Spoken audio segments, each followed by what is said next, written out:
Also shot in Newfoundland, we have Cast No Shadow, directed by Christian Sparks, who we caught up with to give us the scoop. I'm telling you, it's a troll's lair. I got books. This stuff goes way back. Trolls love gold, more than anything. You can pay them off with gold. It's their only real weakness. Your buddy Ricky broke his foot or his leg or something? Yeah, he fell. Where'd these come from, by the way? I found him. You stole them. You stole them. People says you don't go to church because you're a witch or something. I suppose that's true some days. That's all we needs now is her filling your head with more garbage.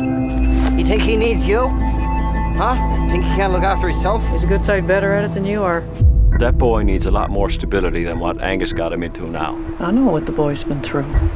He might surprise you. I'm sure he's full of surprises. What does they say about the hand that feeds? But all that weird down the crawl space. Bones and sticks all painted gold. I got half a mile per and all that. No. Is there something wrong with you? I saved him. I saw you hitting him. You liar. Every word comes out of your mouth.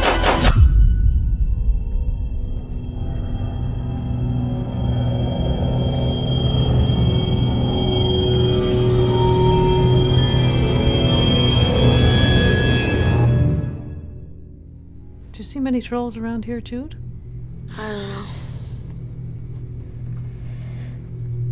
Maybe. Well, Christian and I met 6 years ago. We've been making a bunch of shorts together since we met. And so he came to me 2 years now ago, I guess, and was like, I want to pitch Joel Hines on making this film. Are you in? And I was like, definitely. If you get Joel, like, let's do this. And yeah, we were just, him and myself and Chris Agason kind of were there from the beginning. Christian and Joel really worked hard on developing the treatment, and we were involved as well. And then we wrote the script, applied for micro budget, and it just happened. So we were kind of there from the beginning. The film is a coming-of-age story about a young boy in a seaside town. And in order to deal with all the hardships in his life, this boy escapes into his imagination. But the kind of further he goes and the more he creates, the more difficult it is for him to kind of tell what's real and what's not. I'm not sure if a lot of people realize, but the father and son in the movie are actually a real life father and son. Joel is the writer as well. He plays the father, and his little boy Percy, I guess Percy's not so little anymore, plays Jude. And at first we were a little apprehensive. I mean, I knew Percy was a really talented. Percy's like a little star. He's just a really cool kid, and he's like 1 in 1,000 when it comes to child actors. And I kind of wanted him, but the subject matter was kind of dark, and it was coming of age. There was sexuality, there was like abuse, and Joel and I were kind of unsure about whether or not we wanted to subject Percy to kind of these topics.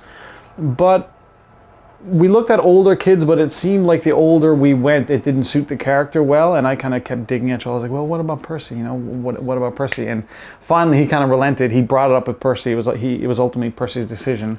And a lot of the stuff, you know, when you're on set and you're doing it, I mean, they have such a strong relationship. Percy's a great kid. Joel's just a great dad. And it wasn't as harrowing as it might have seemed. I think they had a lot of fun, and I'm glad they got to do it together. One of the main characters was an older woman, a kind of a witch on the hill type character named Alfreda in the film. And we were having a difficult time kind of finding that character in St. John's, the kind of weight we wanted that character to have and the right tone. And so we kind of reached out, we looked across the country, and I found an actress in Halifax actually, Mary Colin Chisholm, who I'd seen a couple of her clips on the web and thought she was strong.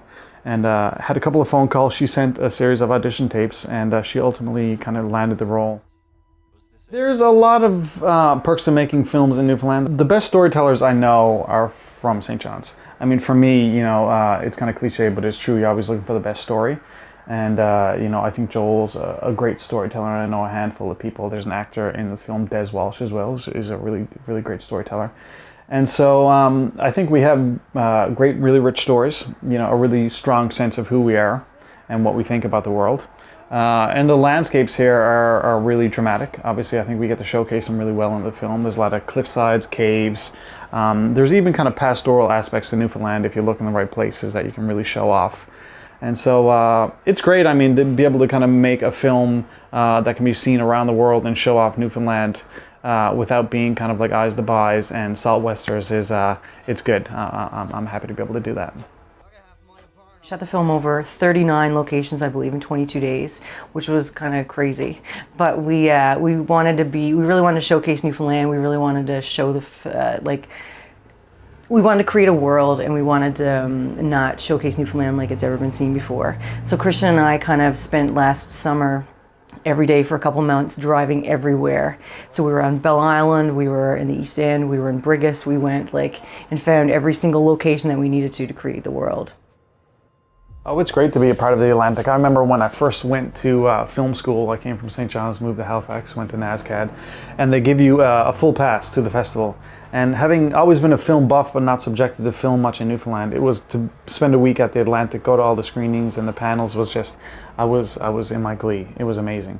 And to have NASCAD actually be a partner in producing this film through Telefilm's micro-budget program, and to be able to screen in Halifax, where I kind of started my film career, you could say, is awesome. I'm really happy, and a bunch of great friends and great films playing this year, so I think it's going to be a good time.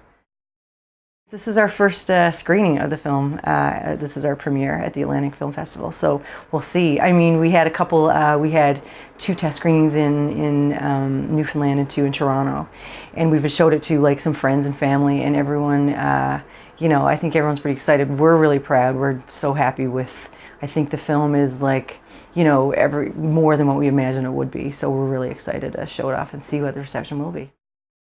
We have a Facebook page up, which is facebook.com/castnoshadow.